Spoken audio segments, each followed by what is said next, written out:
दोस्तों, आपने आज तक कई सारी क्वींस के बारे में सुना होगा जिनकी जिंदगी सफलता और वीरता में गुजरी है, लेकिन आज हम एक ऐसी क्वीन के बारे में बताएंगे जिनकी जिंदगी बद से बदतर गुजरी। इजिप्ट की सबसे सफल क्वीन नेफरटीटी की बेटी और सबसे प्रसिद्ध पैरो किंग तूतनखामून की पत्नी अनखसूनामून, जिन्हें द ट्रेजेडी क्वीन का खिताब हासिल है और इन्हें द लॉस्ट क्वीन भी कहा जाता है।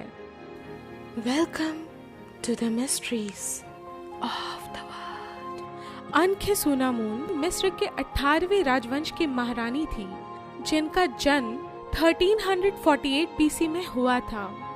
मिस्र के पैरो अखान्टेन और उनकी महान शाही पत्नी नेफरटीटी की 6 बेटियों में से तीसरी थी। अनखसूनामून का जन्म ऐसे समय में हुआ था जब इजिप्ट में रिलीजियस रिवॉल्यूशन चल रहे थे। उनके पिता ने प्राचीन मिस्र की देवी देवताओं की पूजा पर रोक लगा दी थी। गॉड आमून प्राचीन मिस्र के लोकप्रिय देवता थे, जिस वजह से अखान्टेन ने आमून की पूजा पर सबसे पहले पाबंदी लगाई।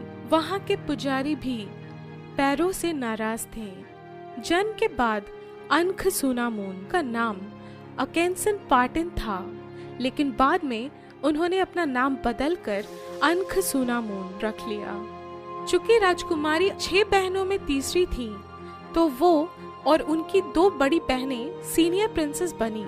उन्हें कई सारे गवर्नमेंट और रिलीजियस काम भी सौंपे जाते थे। कहा जाता है कि उनकी मां की मृत्यु के बाद उनकी शादी जबरन उनके पिता से हुई, 13 साल की उम्र से पहले, लेकिन इस बात की पुष्टि अभी तक नहीं हो पाई है। 1336 बीसी में अखान्टेन की मृत्यु हो गई और उसके बेटे और अनखसूनामून के सौतेले भाई तूतनखातेन ने सत्ता संभाला। तूतनखातेन ने अपने पिता के धार्मिक पाबंदियों को रद्द किया और मिस्र की पारंपरिक धार्मिक प्रथाओं को फिर से स्थापित किया। अनखसूनामून जब 8-9 साल की थी तो उनकी शादी उनके सौतेले भाई तूतनखातेन से हुई। उस वक्त तूतनखातेन की उम्र 13 वर्ष की थी। मिस्र में संतुलन वापस लाने के लिए उनका पहला कदम था अपना नाम बदलना। तूतनखातेन ने रखा तूतनखामून और अनखसूनामून ने रखा अनखसूनामून। उन्होंने पुजारियों को भी मना लिया था। दोनों एक ही पिता के संतान थे, माँ अलग थी। तूतनखामून की माँ किया या द यंगर लेडी थी, वहीं अनखसूनामून की माँ नेफरटीटी थी।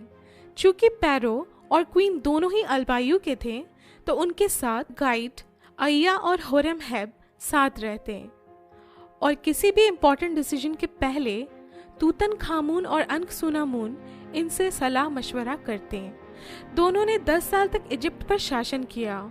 इस दौरान उन्हें 2 बेटियां भी हुई। शारीरिक कमजोरी की वजह से वो ज्यादा दिन तक जिंदा नहीं रह पाईं। दोनों बच्चियों की ममीज तूतनखामून की मम्मी के साथ बरामद हो चुकी है और डीएनए से इस बात की पुष्टि हो चुकी है कि दोनों ममीज तूतनखामून की संतान की मम्मी है। सन 1327 में तूतनखामून की मृत्यु हो गई।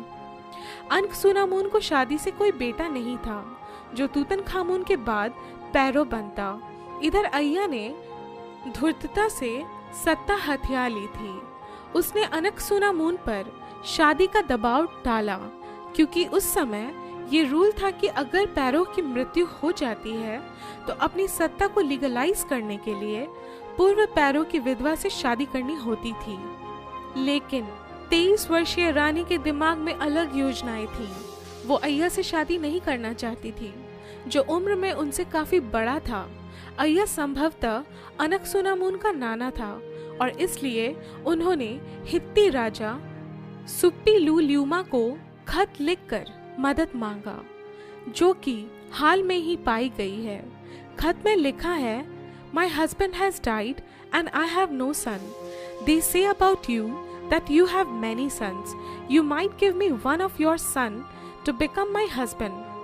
Never shall I pick out a servant of mine and make him my husband. पहले तो राजा को शक हुआ लेकिन जब वो श्योर हो गया कि अनकसूनामुन सच में उसके किसी बेटे से विवाह करना चाहती हैं, तो उसने अपने एक बेटे जनांजा को अनकसूनामुन से विवाह करने के लिए इजिप्ट भेज दिया। लेकिन राजकुमार की रास्ते में ही हत्या करवा दी गई। अगर राजकुमार से अनकसूनामुन का विवाह हो जाता तो मिस्र की सत्ता जनांजा को मिल जाती और अय्या का सपना टूट जाता। इस घटना के बाद अनकसूनामुन का इतिहास में कहीं कोई जिक्र नहीं मिलता। कई इतिहासकारों का मानना है राजा सुप्लियुलुमा को खत लिखने के बाद अय्या या होरेमहेब ने उनका कत्ल कर दिया। 2010 में पाए जाने वाले 2 फीमेल ममीज KV21A और KV21B में से एक अनकसूनामुन की ममी बताई जाती है। इस ममी का DNA तूतनखामुन के 2 बच्चों की ममी से मेल खाता है, लेकिन अभी इसका पूरी तरह से आइडेंटिफिकेशन नहीं हो पाया है। अगर अनकसूनामुन की ममी मिल जाती है तो इतिहास के कई सारे राज से पर्दाफाश हो सकता है। तो दोस्तों, आपको हमारा ये वीडियो कैसा लगा हमें कमेंट सेक्शन में बताएं, और वीडियो अच्छा लगा हो तो लाइक और शेयर कर दें। आपका दिन शुभ हो।